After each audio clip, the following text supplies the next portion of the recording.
Hi my friends. Here we start episode 9. As we mentioned in the previous episode, Nozer was his father's successor. But he was not like his wise father at all. Nozer knew nothing about leadership. He was a useless, selfish king. In his time, poverty was everywhere. Farmers had a lot of challenges. Agriculture was poor. Everyone was angry and dissatisfaction was a lot among people. Nozer was fearful of losing his power. So he sent a message to Sam and asked for help. Sam arrived to the capital. The courtmen, who were all angry of Nozer, asked Sam to be the king. They believed Sam deserved to be the king more than Nozer. But Sam did not accept.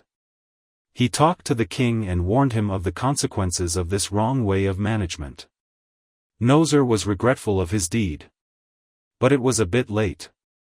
Simultaneously, in Turan dynasty, a man called Persian was the king. He had 2 sons. Afrasiab and Acriras. They had 2 different characters. Afrasiab was warmonger and ambitious. Acriras was wise and peace-lover. When Persian heard of unorganized conditions in Iran, he decided to attack Iran and also get revenge of his progenitor, Turan, who King Manucher killed. He called his son, Afrasiab, and ordered him to prepare an army for war. His other son, Acriras, told the father that this war could have a lot of casualties and expenses. It was not necessary to start war with Iran. But Persian did not listen to him. They decided to go to an area called Dehestan. Iran also got ready for this imposed war. At this time, Sam passed away and Zal was busy with his father's funeral ceremony. So he sent his mighty warrior, Turan, to the war. Turan joined Iran army in Dehestan. Before the start of the war, a mighty warrior of Turan called Berman came front. He asked for a 1-to-1 battle. From Iran, a warrior called Kobad came front. Kobad was Turan's brother. In this 1-to-1 battle Berman defeated Kobad and killed him. Then the war started. It was a severe war. Turan, who was furious of his brother's death, tried to kill Afrasiab, but Afrasiab always found a way to escape. War lasted for several days. One night, Nozer told his sons to go to the nearest city, called Astakar, and vacate the city. Because he knew if Turan army defeated them, they would attack Astakar next and they would captivate women and children. The 2 sons of Nozer went to Astakar and did as their father said. Turan also joined the king's sons and told Nozer to keep the stronghold until they came back. On the way to Astakar, Turan saw Berman again. Berman wanted to block the way for Turan. There was a battle between the 2 warriors and Turan killed Berman. On the other hand, Nozer was afraid of fighting the enemy troop alone without Turan. So he withdrew. This was a good chance for Afrasiab to invade Dehestan. Turan army could also captivate King Nozer. Then Afrasiab, who felt victorious, sent some of his soldiers to Seistan to invade there too.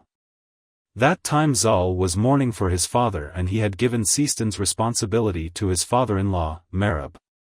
2 messengers of Afrasiab met Merab and told him if he surrenders the city, nothing harmful happens to him and the people. Merab asked for some time to decide. Then he sent a secret message to Zal and informed him of what was happening. After hearing this, Zal moved with his army to Seistan and attacked Turan army. Zal won the war. Afrasiab heard of this and got furious. He killed King Nozer to get revenge. Acriras told his brother not to kill the other prisoners, they could be helpful in future negotiations. Afrasiab accepted and told his brother, I will go to fight with Iran army. You must have the responsibility of these prisoners. Zal heard of Nozer's death. And he also found that Acriras was alone with few soldiers. So he moved to Dehestan and freed the prisoners. Acriras did not resist and withdrew from the area. When Afrasiab heard of this, he was angry of his brother. He believed his brother freed the prisoners on purpose. So he ordered his soldiers to kill Acriras. War lasted for a long time. Soldiers were exhausted. At last, the two countries signed a ceasefire and the borders were set as they were before the war. Courtmen believed that Nosir's children did not deserve to be the king. So they chose a wise man among themselves. His name was Zu. And this way, Zu was the next king. In the next episode, we will talk about Kekobad and how he became the next king. Thank you for watching. See you soon.